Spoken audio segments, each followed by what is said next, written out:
A city built atop ruins, named for a mythical bird, in a valley where temperatures hit 120 degrees Fahrenheit. This is Phoenix, where ancient engineers mastered the desert, where cowboys gambled on canals, and where air conditioning created a metropolis in the most unlikely place.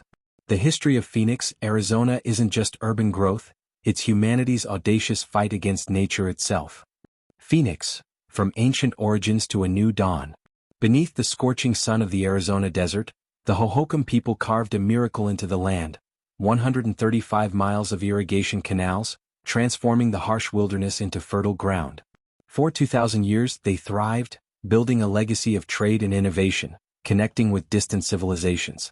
But as nature turned against them, with droughts and floods ravaging their world, the Hohokam vanished, leaving behind only traces of their brilliance.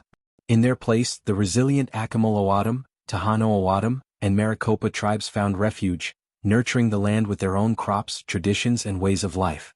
As the U.S. took control after the Mexican-American War, the land slowly began to change.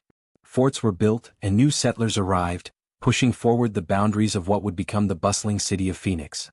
What was once a forgotten desert now echoed with the hopes and dreams of a new generation.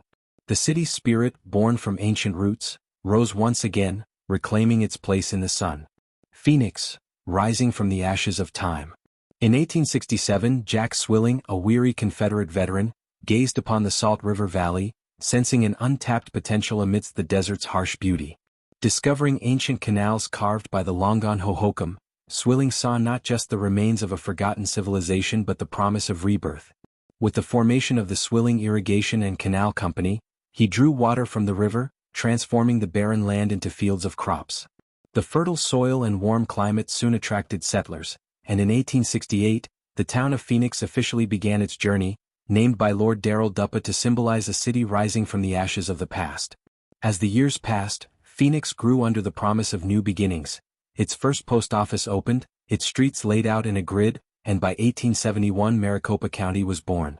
The town saw both light and dark, with colorful characters and untamed ambition. By 1880, Phoenix had blossomed into a lively town with saloons, dance halls, and an eager spirit, ready to face the future, its pulse echoing with the resilience of the land itself. Phoenix, the birth of a city. In 1881, Phoenix took a monumental step forward, shedding the constraints of its humble beginnings and embracing its future as an official city. With a population of around 2,500, Phoenix was granted its first city charter, ushering in a new era of leadership under a mayor-council government. As the railroad chugged into the valley during the 1880s, Phoenix began to hum with the rhythm of commerce, its products reaching distant markets both east and west. The formation of the Phoenix Chamber of Commerce in 1888 symbolized this newfound vigor, while the construction of a grand city hall solidified the city's growing status. In 1889, Phoenix claimed a crown it had long deserved. The capital of Arizona Territory moved from Prescott to Phoenix. The arrival of the Santa Fe, Prescott, and Phoenix Railway in 1895 further connected Phoenix to the north, fueling economic growth and bringing new opportunities. In the same year, the Phoenix Union High School opened its doors, marking the city's commitment to a bright, educated future. Phoenix was no longer a mere settlement, it was a thriving, ambitious city on the rise. Phoenix, from desert to hub of progress. In the early 20th century, Phoenix flourished as a symbol of resilience and growth. In 1901, the permanent Capitol building stood proudly, and the Carnegie Free Library opened in 1908, reflecting the city's thirst for knowledge and cultural advancement. Phoenix's transformation was further fueled by the National Reclamation Act of 1902, which allowed the construction of the Salt River Dam, later named for Theodore Roosevelt. This dam, the largest masonry dam in the world at the time, not only provided water but ushered in a new era of electricity and irrigation, solidifying Phoenix's place in the Southwest's industrial future. As Arizona became the 48th state in 1912, Phoenix embraced its new role as the state capital, quickly becoming a beacon of progress. The city's skyline grew with the construction of the Hurd Building in 1920, followed by the Lures Building in 1924, while Sky Harbor Airport opened its doors in 1929. But Phoenix's most defining transformation came in the 1930s, when it earned its nickname, the Valley of the Sun, and set its sights on military production during World War II. The city became a critical industrial hub, with 3 Air Force fields and pilot training camps scattered across the region. Phoenix was no longer just a desert outpost, It was a thriving city, prepared to meet the challenges of the modern world. Phoenix, the booming mirage of the desert. From a humble 65,000 residents in 1940 to becoming America's fifth-largest city by 2020, Phoenix's explosive growth was nothing short of a desert bloom. After World War II, veterans returned to the area with their families, drawn by the promise of new opportunities. The untapped labor pool and the region's growing infrastructure caught the eye of industries, and by 1948, Motorola made its mark by establishing a research and development center for military electronics in Phoenix.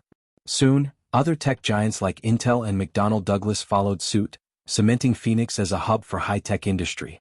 The city's rapid expansion was fueled by air conditioning in the 1950s, which turned the sweltering desert into a livable paradise, leading to a construction boom that eclipsed decades of growth. But the city's rise wasn't without its shadows. As the north side flourished, a stark divide separated the city's white population from African American and Mexican American communities, who were confined to the south side. Racial segregation was so pervasive that it became an almost unspoken norm, with entire neighborhoods effectively closed to non-white residents. Phoenix, in its rapid transformation, reflected the broader struggles of the time, an alluring desert mirage of progress, built upon exclusion and inequality. Phoenix, from desert mirage to thriving metropolis. From the 1960s to the present, Phoenix soared to new heights, its landscape transforming with relentless growth and change. As the city's population boomed, businesses flocked to the valley, drawn by a rich labor pool, and the manufacturing sector, especially electronics, flourished. The 1960s ushered in the rise of towering structures, like the Phoenix Corporate Center, which at 341 feet was the tallest building in Arizona at the time, while the opening of the Arizona Veterans Memorial Coliseum in 1965 heralded the city's increasing cultural prominence. The Phoenix Sun's arrival in 1968 was a sign of the city's growing vibrancy, while the Central Arizona Project, approved by President Johnson, promised a secure water future for the valley.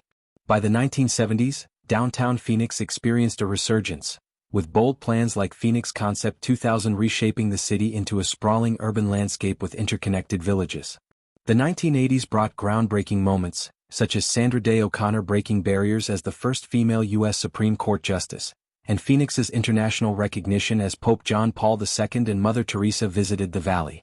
The 1990s saw a wave of diversity with an influx of refugees, shaping the cultural fabric of the city.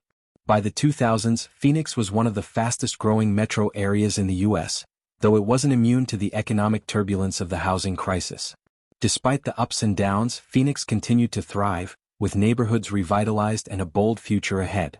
However, the promise of endless growth was tempered by the looming reality of water scarcity, as the state, in 2023, faced the critical decision to halt development reliant on groundwater.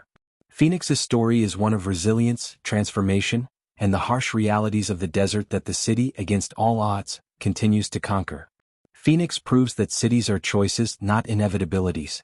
From Hohokam cornfields to TSMC chip factories, each generation bet big on this desert.